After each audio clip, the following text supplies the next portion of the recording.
बता दें क्योंकि रोमांच की आपने बात की, सुबह से रोमांच बना हुआ था, एक 2020 मैच की तरह लग रहा था। लेकिन क्या बड़ी बातें अभी तक जो अब नतीजे निकलकर सामने आ रहे हैं उससे बड़ी बातें निकलकर सामने आई हैं। देखिए बिहार चुनाव के नतीजे 243 सीटों में से 145 नीतीश और उनके सहयोगियों को मिल रही हैं और मोदी और उनके सहयोगी 79 पर हैं।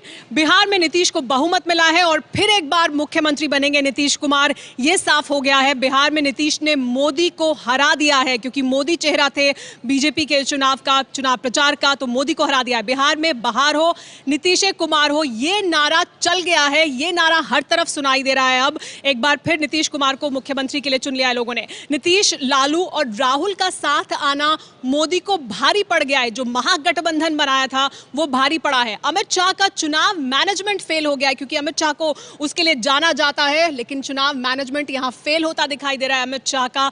आपको बता दें कि जो चुनाव मैनेजमेंट है इस बार नीतीश कुमार ने भी बहुत बेहतर करके दिखाया है और नीतीश कुमार जीत गए हैं।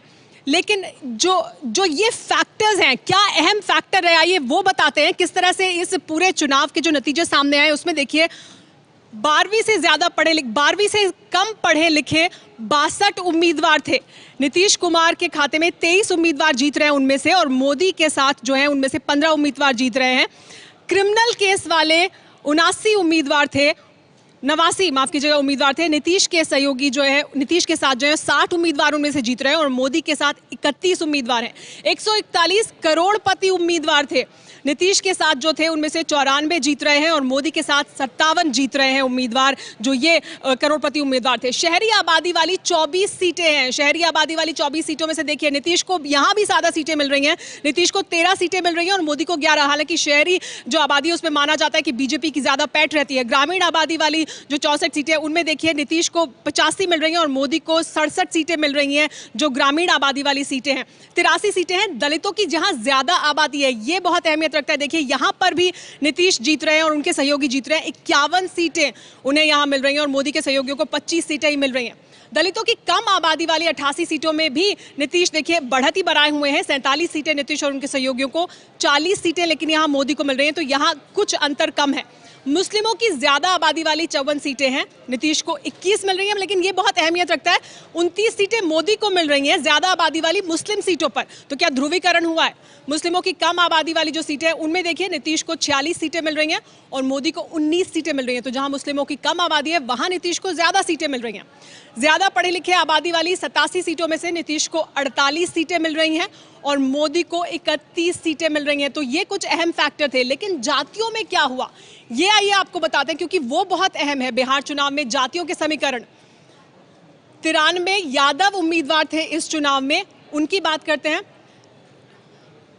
नीतीश को इनमें से 42 उम्मीदवारों की जो सीटें हैं वो नीतीश के खाते में चले गए और मोदी के खाते में 8 उम्मीदवार ही गए हैं। देखिए ये बहुत अहमियत रखता है क्योंकि जो जातियां हैं उनके समीकरण बहुत अहमियत रखते थे। यादव उम्मीदवार ज्यादा नीतीश के पास चले गए हैं, 42, और मोदी के पास 8 ही हैं। इसके बाद देखिए कुर्मी उम्मीदवार, नीतीश कुमार खुद एक कुर्मी है, 27 उम्मीदवार, इसमें से नीतीश को 13 मिले हैं और मोदी को 2 मिले हैं। तो ये बहुत अहमियत रखता है क्योंकि खुद नीतीश कुमार एक कुर्मी है और वो नीतीश के खाते में ही गया है, जो कुर्मी वोटर है वो। लेकिन यादव वोटर की जो सीटें हैं वो भी अहमियत रखती हैं। तो जो जाति का समीकरण है बिहार में वो किस तरह से इस चुनाव में असर डाला है उसने, वो भी हमने आपको दिखाया। लेकिन 46 भूमिहार उम्मीदवार, देखिए भूमिहार, इनकी जो सीटें हैं वो भी नीतीश को ज्यादा गई हैं। 11 सीटें भूमिहार की जो हैं वो नीतीश के पास गई हैं और मोदी को 9 सीटें मिली हैं, क्योंकि ये माना जा रहा था कि जो भूमिहार वोटर है वो शायद मोदी के साथ खड़ा दिखाई दे रहा है। लेकिन यहाँ ऐसा नहीं दिख रहा है। फिलहाल नीतीश को 11 जो भूमिहार बाहुल सीटें उनमें से ज्यादा सीटें नीतीश के खाते में ही गई हैं। इसके अलावा ब्राह्मण वोटर देखिए, 29 ब्राह्मण उम्मीदवार, 29 सीटें हैं। नीतीश को देखिए यहाँ 2 मिली हैं और मोदी को 11। तो ये एक्सपेक्टेड लाइंस पर है। ब्राह्मण उम्मीदवारों की जो सीटें हैं, जहां पर ज्यादा ब्राह्मण बाहुल सीटें थी, वो मोदी के खाते में गई हैं। 11 सीटें वहां मिली हैं जहां ब्राह्मण उम्मीदवार था मोदी को, तो ये सीटें ज्यादा बीजेपी के खाते में गई हैं। लेकिन कुर्मी वोटर ज्यादा नीतीश के पास गया है, ये साफ दिखाई दे रहा है। जो जातिगत समीकरण है बिहार में, क्योंकि माना जा रहा था कि क्या जाति के आधार पर लोग वोट करेंगे